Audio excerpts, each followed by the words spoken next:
Hi, hello there everyone. It's really happy to meet you in the online English class. 여러분 만나서 정말 반갑습니다. 일주일 동안 보람있고 리워딩하고 조이펄하고 헬시하고 기쁘고 글래드하고 에너제틱하고 상쾌하고 해피하게 잘 알차게 보내셨으리라 믿습니다. 지난주부터 함께 공부하고 있는 주제가 소인데요. 오늘 소 2탄입니다. 지난주에도 여쭤봤지만 여러분은 소에 대해 얼마나 알고 계신가요? 제가 소에 대해 공부하다 보니까 정말 많은 것을 모르고 있었구나라는 생각이 들었습니다. 놀랍기도 하고 재미있기도 하고 흥미진진하기도 한 소에 대해 여러분도 함께 공감하시길 바라오며, 오늘은 소 2탄. 소가 호흡할 때 지구온난화가 심해진다. O일까요? X일까요? 이미 많이들 알고 계신 질문이라서 그런지 바로 O라고 얘기하신 분들이 많았습니다. 답은 X입니다. 답이 X라서 놀라셨나요? 왜 그런지 차근차근 우리가 몰랐던 커먼센스를 하나씩 공부하시면서 반드시 알고 계셔야 할 중요한 필수 영어 단어들을 함께 익히도록 하겠습니다. 세상을 창조하신 조물주께서 소와 개와 원숭이와 인간을 불러서 각각 수명을 정해주셨답니다. 소는 60년, 개와 원숭이는 30년씩, 그리고 인간은 25년만 살라고 하셨대요. 근데 소가 와서 60년을 평생 일만 하며 살 수 없다, 30년만 살게 해달라고 했답니다. 그래서 조물주께서 그 컴플레인을 받아들이셨는데, 개도 어떻게 30년을 인간을 위해 집만 지키며 살라고 하십니까? 15년이면 충분합니다 라고 해서 개의 수명이 절반으로 줄었답니다. 원숭이도 옆에서 듣고 있다가, 저도 30년을 인간에게 재롱만 피우며 어떻게 사느냐, 저도 15년만 살게 해달라고 했답니다. 그래서 개와 원숭이는 각각 15년씩만 살게 되었답니다. 마지막으로 인간에게 조물주께서 물어보았답니다. 너도 절반으로 줄여주랴. 그랬더니 인간은 욕심이 많아서 자신의 25년 수명이 너무 짧다고 했답니다. 그래서 소가 버린 30년과 개와 원숭이가 버린 15년씩 도합 30년을 자기에게 달라고 했대요. 그래서 인간은 85년을 살게 되었답니다. 그리하여 인간은 원래 받은 25년 동안 삶을 살기 위한 준비기간으로 살고, 소가 준 30년 동안, 그러니까 55세까지 죽어라고 소처럼 일만 하고 살다가 은퇴한 후 개가 준 15년 동안, 그러니까 70세까지 개처럼 집만 지키고 살다가 나머지 15년을 원숭이처럼 손자손녀에게 재롱을 피우다 죽는답니다. 우스갯소리지만 우리가 느끼는 바가 크네요. 삶이 무엇인지 어떻게 사는 건지 알려주는 것 같습니다. 여기서 제가 여러분에게 말씀드리고 싶은 초점은 소의 수명입니다. 영어로 라이프 스팬이라고 하죠. 라이프는 생명, 삶, 생활이라는 뜻이고, 스팬은 범위, 기간이라는 뜻으로 라이프 스팬은 삶의 기간, 즉 수명, 목숨이라는 뜻이 됩니다. 원래 소의 라이프 스팬이 보통 30년이지만 사실 그렇게 제대로 다 살다가 가는 소는 하나도 없다는 것. 왜냐하면 소는 인간에게 있어서 반려동물이 아닌 식량이고 고기덩이거든요. 그래서 보통 18개월 안에 우유를 만드는 젖소는 약 5년 안에 도축됩니다. 불편한 진실이지요. 여기서 라이프 스팬이라는 단어를 꼭 기억하셔서 써먹으시기 바랍니다. 개와 원숭이의 라이프 스팬은 각각 15년씩이고요. 인간은 원래 라이프 스팬이 몇 년이었다고요? 네, 맞아요. 25년이었는데 소와 개와 원숭이의 라이프 스팬을 가지고 와서 보통 평균 라이프 스팬이 85년이 되었다. 소는 영어로 캐털이었죠? 그럼 소고기는 영어로 무엇일까요? 캐털미트라고 얘기하신 분이 계셨는데요. 정말 잘하신 겁니다. 미트가 고기니까요. 옛날 우리 처음 공부하실 땐 영어로 무엇이라고 할까요? 라고 질문드리면 가르쳐주지도 않고 뭘 물어보냐? 곧 째려보시거나 그걸 알면 여기 왔겠어요? 라고 하셨던 기억이 납니다. 그땐 속은 안 터졌지만 복장이 터져도 혼났었지요. 소고기는 영어로 다들 알고 계시기 때문에 그냥 여쭤본 건데 기억이 갑자기 안 나신 거겠지요? 소고기는 바로 비프입니다. 우리가 보통 비프 스테이크라고 하는 음식으로 많이 말씀들 하고 계신 음식입니다. 살아있는 소는 캐털, 카우, 아크스라고 하지만 고기로 만들어져 식탁 위에 올라온 소고기는 비프라고 한다는 것. 미국 어린아이들도 이 두 단어를 처음엔 헷갈려 한다고 합니다. 저녁 식사로 비프가 올라오면 아직 어휘력이 부족한 어린아이들은 와우, 이츠 카우 라고 한답니다. 그때 부모들이 비프라는 말을 가르쳐 주는 거죠. 그럼 여기서 잠깐, 소고기가 비프라면 돼지고기는 영어로 무엇일까요? 살아있는 돼지는 피그지요. 이거 모르시는 분들은 옥상으로 올라오세요. 조직의 쓴맛을 보여드리겠습니다. 그럼 돼지고기는 바로 포크입니다. 삼지창 포크가 아니라 PORK 포크입니다. 스테이크 먹을 때 찍어 먹는 삼지창은 F로 시작하는 포크라고 한다는 것도 잘 구별해서 정리하시기 바랍니다. 이 두 단어가 헷갈리시는 분들을 위해서 제가 고등학교 때 영등포 시장에 갔다가 피가 철철 흐르는 돼지를 업고 뛰는 아저씨를 보고 기절할 뻔했다고 했던 이야기를 들려드렸었습니다. 돼지고기는 피가 흘러야 되겠죠. 그래서 돼지고기는 피로 시작하는 포크라는 것으로 연상하시면 좋겠습니다. 소고기는 비프, 돼지고기는 포크. 그럼 마지막으로 닭고기는 영어로 무엇일까요? 이거 모르시는 분들 영어로 뒤지게 혼나셔야 합니다. 그쵸? 치컨을 모르시면 말이 안 되겠죠. 그럼 살아있는 닭은 영어로 뭘까요? 아시는 분들은 퀴즈에서 맞춰주세요. 다시 소로 돌아와서 관련된 중요 단어 한 가지 추가하면 혹시 정육점이 영어로 무엇인지 아시는 분? 정육점은 영어로 하면 발음이 신성 모독이 되어서 좀 조심해야 하는 단어인데요. 바로 부처입니다. 무쳐요. 발음이 부처님으로 들려서 문제인 단어이긴 합니다. 부처는 원래 프랑스어가 영어로 넘어온 단어인데요. 프랑스어는 원래 수렴소를 도축하는 사람을 뜻하는 말이었답니다. 지금은 영어로는 모든 고기를 다루는 사람을 뜻하게 되었지요. 정육점, 정육, 도축, 도살업자라는 뜻을 가진 BUTHCER 꼭 잘 기억해 두시기 바랍니다. 그럼 부처님은 영어로 무엇일까요? 절에 다니시는 불교 신자시면서 부처님을 영어로 모르시면 부처님이 노하실 겁니다. 바로 BUDDA입니다. 옛날에 한번 공부하신 기억이 나실 거예요.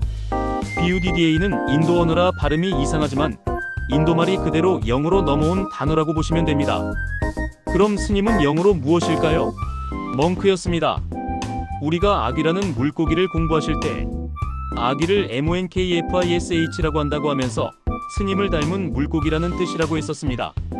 중세 유럽의 음침한 검은 수도복을 입은 수도사를 연상한다고 해서 아귀를 MONKFISH라고 한다고 했었죠. 그래서 스님은 멍크라고 합니다. 부처님을 따르는 수도사라고 해서 BUDDIST 멍크라고도 합니다. 다시 소로 돌아와서 관련된 두 단어인 비프와 부처 공부하는데 BUDDA와 멍크까지 돌아보고 왔네요. 예수님과 마리아, 목사님과 신부님은 시간 나면 다시 확인하도록 할게요. 시간이 없는 관계로 말이지요. 교화와 성당 다니시는 분은 미리미리 긴장하고 계시기 바랍니다. 다시 소로 돌아와서 소의 라이프 스팬, 비프, 부처까지 공부하셨습니다. 두 번째 소에 대해 여러분이 모르고 계셨던 커먼센스, 일반 상식은 소는 말이지요. 생명이라는 사실입니다. 생명은 색을 구별하지 못하는 것을 말하지요. 사실 모든 포유동물은 원숭이 같은 유인원과 인간을 제외하고는 모두 생명이라는 사실 알고 계셨나요? 새끼를 낳고 젖을 먹여 키우는 모든 동물, 포유동물은 모두 생명입니다. 깨, 고양이, 호랑이, 소, 말, 돼지 등등. 얘네들은 모든 세상이 다 회색으로 보인다는 사실. 빠밤. 특히 소는요, 적록생명입니다. 적색과 녹색, 빨간색과 초록색을 감지하지 못합니다. 다 회색이지요. 그래서 스페인의 투우 경기에서 투우사가 빨간 깃발을 흔들면 소가 흥분하고 화가 나서 돌진한다는 것은 순뻥입니다. 소는 빨간색을 보고 흥분하는 게 아니라는 것이지요. 생명이니까요. 그럼 왜 투우 경기에서 빨간 깃발을 보고 검은 소인 불지가 흥분하느냐 하면 투우 경기를 하기 전에 24시간 동안 빛이 들어오지 않는 우리에 가둬놓고 물과 먹이를 전혀 주지 않고 막대기로 콕콕 찔러서 승질을 북돋운답니다. 화가 안 날래야 안 날 수 없겠죠.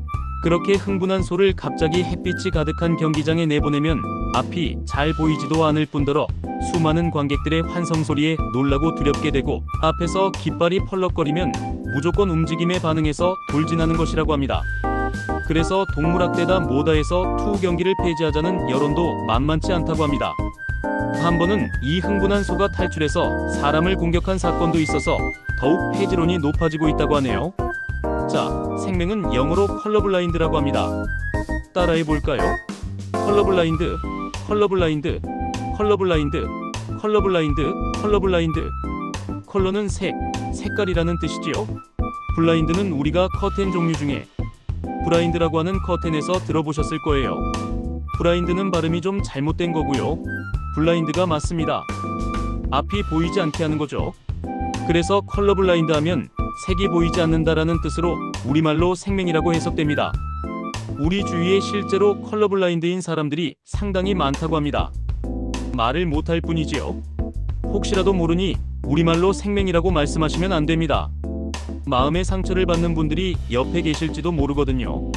그래서 영어로 말씀하시는 습관을 기르셔야 한다는 것이죠. 영어로 컬러블라인드라고 하면 별로 기분이 안 나쁘거든요. 한국말은 이상하게 기분을 상하게 하는 어감이 있어요. 그래서 우리가 영어 공부를 한다는 것, 컬러블라인드 잘 기억해 두시는 게 신상에 이로우실 듯 합니다.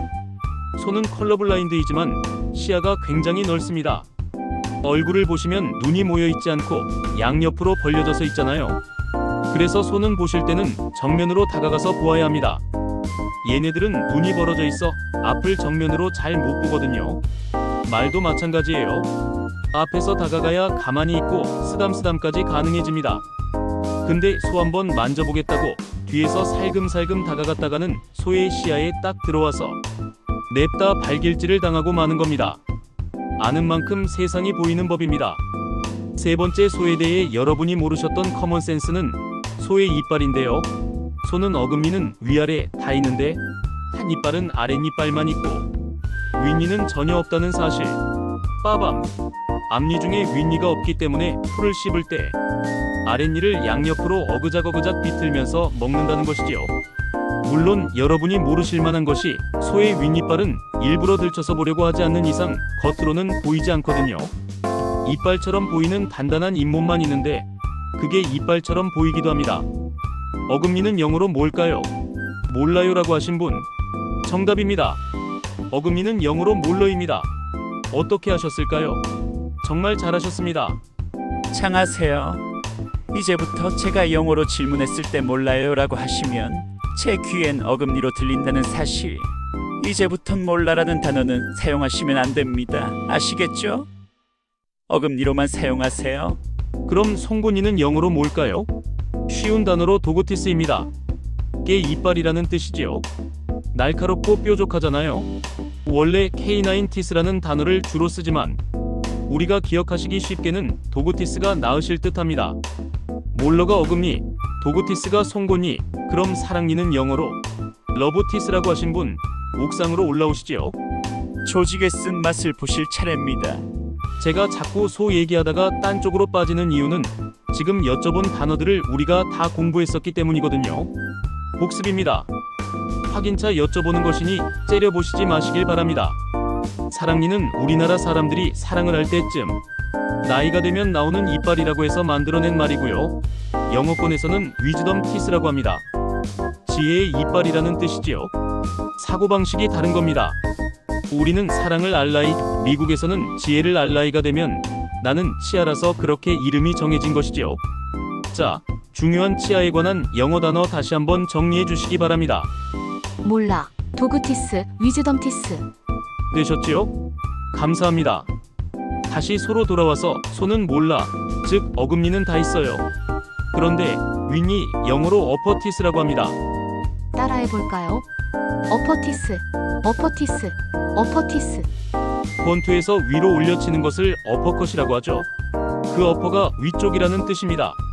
업이라고만 하면 위에, 위로라는 부사의 뜻이지만 어퍼라고 하면 위쪽이라는 형용사가 돼서 뒤에 명사를 붙일 수 있게 되죠. 그래서 위쪽의 이빨이라는 말을 영어로 하면 어퍼티스가 됩니다. 그럼 아랫니는 영어로 무엇일까요? 어퍼의 반대말은 로어입니다. 아래쪽이라는 뜻이죠. 따라서 아랫니는 로어티스가 돼요. 따라해 볼까요? 어퍼티스 윗니, 로어티스 아랫니. 어퍼티스, 로어티스, 어퍼티스, 로어티스, 어퍼티스, 로어티스, 어퍼티스, 로어티스. 소는 어떤 티스가 없다고요? 네, 어퍼티스가 없다는 것. 그래서 제대로 풀을 잘근잘근 씹지 못하고 대충 잘라서 위로 넘어갑니다. 그래서 소는 위가 4개가 된다는 사실. 이 소의 위에 대해서는 다음 시간에 다뤄보도록 하고요. 마지막 소에 관한 4번째 커먼센스는 오늘의 OX 문제가 되겠는데요. 기억나시나요? 소는 호흡할 때 지구온난화가 심해진다 였습니다. 정답부터 말씀드리면 바로 X입니다. 틀렸어요. 소가 지구온난화의 주범이라는 건 맞습니다. 하지만 그 이유가 호흡하기 때문에 숨을 쉬기 때문은 아니네요. 호흡을 못하면 죽잖아요. 그게 아니라 소가 음식을 먹고 트림을 하거나 방귀를 낄 때 나오는 메탄가스가 문제라는 사실. 빠밤. 여기서 우선 드디어 더러운 단어를 영어로 공부하실 때가 왔습니다. 바로 트림과 방귀인데요. 트림을 영어로 아시는 분도 계시던데 아닙니다. 순 우리 고유어예요. 음식을 먹고 입으로 나오는 기체의 소리를 옛 어른들은 트림이라고 했나봐요.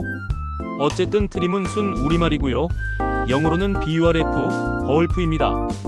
따라해볼까요? 버얼프, 버얼프, 버얼프. 미국 사람들은 꺽하는 트림 소리를 버얼프라고 했다는 것이지요. 같은 소리를 나라마다 다르게 표현한다는 사실. 그럼 방귀는 영어로 뭘까요? 우리는 지금까지 게스라는 말을 사용했는데요. 어느 정도 외국 사람도 게스라고 하면 방귀나 기체의 한 종류로 알아듣긴 합니다. 하지만 실제로 게스는 기체가 아니라 액체예요. 석유나 휘발유를 뜻하는 게솔린의 줄임말입니다. 그래서 주유소도 영어로 게스 스테이션이라고 하지요. 그래서 방귀를 게스라고 하는 외국 사람은 많지 않고요. 원래 영어는 파트라고 합니다. 따라해볼까요? 파트, 파트, 파트, 파트. 발음이 좀 착 달라붙지 않습니다. 버얼프도 그렇고 파트도 그렇고 기억하시기 쉽지 않으실 듯한 단어인데요. 나 트림해라고 하면 I'm burping 이라고 하며 나 방귀 꼈어는 I partied 라고 하거든요. 좀 어렵긴 해도 버얼프와 파트를 잘 익혀두시면 분명 써먹으실 일이 있으실 거예요. 옆에서 트림하면 오 마이 갓 벌프 라고 하거나 방귀를 끼면 오 마이 갓 파트 라고 하셔도 공부하신 티가 팍팍 나실 테니까요. 방귀를 자주 끼는 사람을 가스맨이라고도 합니다. 오마이 유아 가스맨 이라고 하시면 넌 방귀쟁이야 라고 하신 거죠. 혹시 돼지가 방귀를 뀌면 영어로 뭐라고 하는지 아실까요? 돈가스입니다. 우스갯소리고요. 그럼 방귀 끼지 말을 영어로 하면 그것도 돈가스입니다. 돈이 하지 말아라는 뜻이니까요. 우스갯소리였습니다. 다시 소로 돌아와서 소의 버얼프와 파트, 트림과 방귀는 지구를 덥게 하는 원인이 됩니다. 지구온난화라고 하지요. 아무리 소가 그런다고 지구 전체가 더워질 리 있겠느냐라고 반문하실 수도 있지만 사실 소가 너무너무 많거든요. 소고기를 얻기 위해 인간들은 소를 너무 많이 키우고 있다는 사실. 그래서 문제가 심각할 정도라는 것이지요. 심지어 소를 많이 키우는 뉴질랜드나 덴마크, 에스토니아 같은 나라에서는 소방귀에 세금을 내게 합니다. 소위 방귀세가 있다는 것이지요. 축산업이 지구온난화에 악영향을 미치는 만큼 오염자 부담 원칙에 따라 정화비용을 내야 한다는 것입니다. 우리나라 돈으로 소 한 마리당 약 14만원 가량의 세금을 내고 있답니다. 그만큼 지구오염이 심하다는 뜻이지요. 소를 안 키울 수도 없고 안 먹을 수도 없고 소가 트림이나 방귀를 못 끼게 할 수도 없으니 정화에 들어가는 걸 돈으로 내라는 뜻이겠지요. 우리나라도 앞으로 소의 방귀세를 거두자는 얘기가 곧 나오지 않을까 싶습니다. 축산업자분들이 화나시겠네요. 자, 오늘의 영어 구문 독해 커먼센스 잉글리쉬를 정리해 보겠습니다. 소의 수명은 약 25년에서 30년이지만 유구는 약 18개월 안에, 젖소는 약 5년 안에 도축된다. 소는 생명이지만 시야가 넓어 몸 뒤쪽까지 볼 수 있어 발길질에 차일 수 있다. 어금니는 위아래에 전부 있으나 앞니는 윗니가 없다. 소가 호흡할 때 이산화탄소, 트림, 방귀에서 비롯되는 메탄가스가 지구온난화의 원인이 된다. 이 구문들을 중요 영어 단어로 바꿔서 말씀해 드릴 테오니 단어들이 잘 이해되셨으면 오늘의 영단어 공부는 매우 훌륭한 수업이었다라고 자화자찬할 수 있습니다. 캐털의 라이프 스팬은 약 25년에서 30년이지만 비프는 약 18개월 안에, 카우는 약 5년 안에 부처된다. 캐털은 컬러블라인드이지만 시야가 넓어 몸 뒤쪽까지 볼 수 있어 킥에 차일 수 있다.